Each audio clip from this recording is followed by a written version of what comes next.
जगदीशपुर ताल एक खूबसूरत जगह जहां लाखों लोगों को हर साल अपनी तरफ अट्रैक्ट करती है। आज के टाइम पर लुम्बिनी प्रदेश के सबसे बेहतरीन टूरिस्ट जगहों में से एक है ये जगह। आइए दोस्तों, आज डिटेल में समझते हैं इस ताल के बारे में कि कैसे बनाई गई थी यह ताल और कैसे अब पूरी तरह से टूरिस्ट हब बन चुकी है। But trust, yeah. No, I don't wanna waste what's left. And on we'll go through the wastelands, through the highways, till my shadow turns to sun rays. And on we'll go through the wastelands, through the highways, and on we'll go.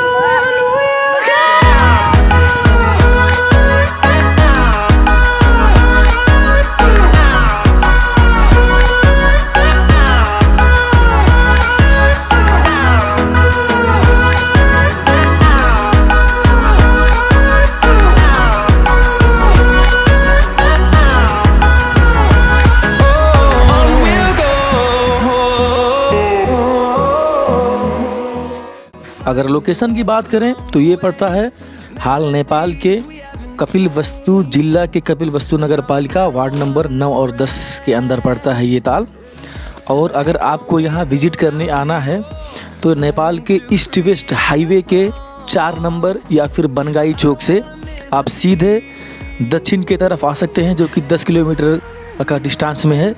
और अगर आप India से आ रहे हैं तो सीधे आप Sohratgarh railway station आ जाइए और सोहरतगढ़ रेलवे स्टेशन से सीधे उत्तर की तरफ आएंगे 10 किलोमीटर तो वहाँ पे पड़ेगा नेपाल इंडिया का बॉर्डर।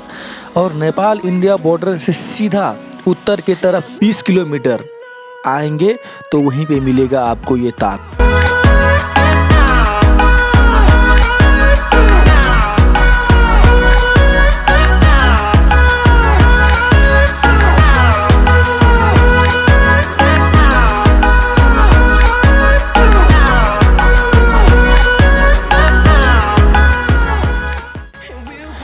एक वक्त था जब किसानों को उनके खेती की सिंचाई की अच्छी व्यवस्था नहीं थी। तब लोगों ने एक प्लान बनाया जो कि एक गांव और उसके आसपास की जगह जहां पर खेती बाड़ी होती थी उसे एक तालाब में बदलने की, जिससे किसानों की सिंचाई की व्यवस्था हो सके और उनकी आय बढ़ाने में काफ़ी मदद मिले। और फिर बनाई गई यह ताल। जब ताल बनकर तैयार हुआ तो इसका एरिया इतना बड़ा था कि नेपाल का सबसे बड़ा मैन मेड लेक बना यह ताल। और इतना ही नहीं बल्कि पूरे एशिया का second largest man made lake बना यह ताल।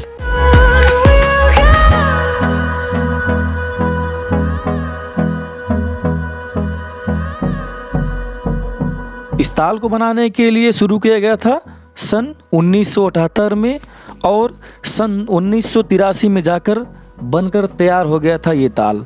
और इस ताल को बनाने के लिए तकरीबन 5 साल लगा, जिसकी गहराई है 0 फीट से लेकर 23 फीट तक गहरी है। और अगर इसकी एरिया की बात की जाए तो तकरीबन 225 हेक्टेयर में फैली हुई है ये ताल। And love is all we'll ever trust, yeah. No, I don't wanna waste what's left. And on we'll इस तालाब में पानी का स्रोत है बाणगंगा नदी, जो कि बाणगंगा नदी से पानी बहकर आके इस ताल में जमा होती है। और जब किसानों की पानी की ज़रूरत होती है तो यहाँ का फाटक यानी आउटलेट खोलकर किसानों की खेत तक ये पानी पहुँचाई जाती है।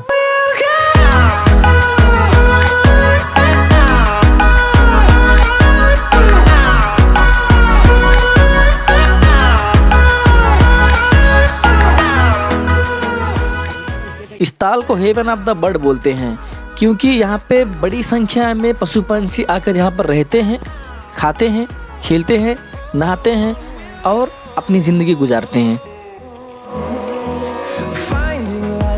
इस ताल के डेवलपमेंट के लिए एक मंच बनाया गया और नाम रखा गया जगदीशपुर जलाशय व्यवस्थापन बहुसरोकार मंच।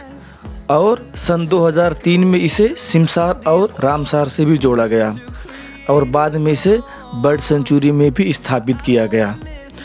इस तालाब में तकरीबन 42 किस्म के रेप्टाइल्स, 46 किस्म के मछली, 15 किस्म के उभयचर और 118 से भी ज़्यादा किस्म के पशु पंछी पाए जाते हैं, जो कि ये साइबेरिया, तुर्किस्तान, किर्गिस्तान, रसिया, चाइना और इंडिया से खास करके सर्दियों के मौसम में आते हैं और यहाँ पर रहते हैं।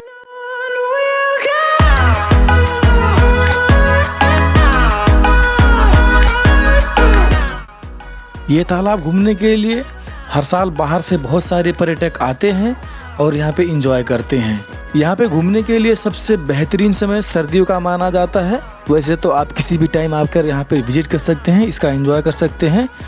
और अगर आप ये तालाब घूमने के लिए आते हैं तो बोटिंग करना बिल्कुल ना भूलें, क्योंकि अगर आप बोटिंग करके तालाब के अंदर जाते हैं, वहाँ की ठंड ठंड पानी को अगर आप छूते हैं, उसे महसूस करते हैं और जो साइड से नज़ारा दिखाई देगा आपको ताल का और वो बॉन्ड का और जो साइड में लगे हुए पेड़ का और उस तालाब के अंदर बैठी हुई चिड़ियों का आवाज़ का, उनके रंग का जो आप देखेंगे तो एक अलग ही, एक बहुत काफ़ी बेहतरीन एक्सपीरियंस आपको महसूस होगा और बहुत काफ़ी एंजॉय करेंगे आप। तो अगर आप यहाँ पे घूमने के लिए आते हैं तो बोटिंग तो बिल्कुल भी ना आप भूलें, बहुत अच्छा रहता है। through the highways and on we'll go. ताल के साइड में आपको व्यू टावर दिख जाएंगे, जो कि आप व्यू टावर के ऊपर की ऊंचाई से जाकर ताल की खूबसूरती का नज़ारा ले सकते हैं।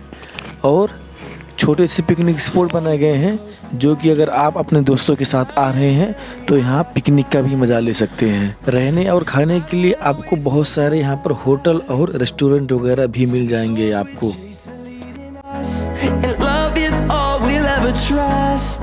तो दोस्तों, अगर ये वीडियो आपको पसंद आई है तो लाइक करें, शेयर करें और सब्सक्राइब करें।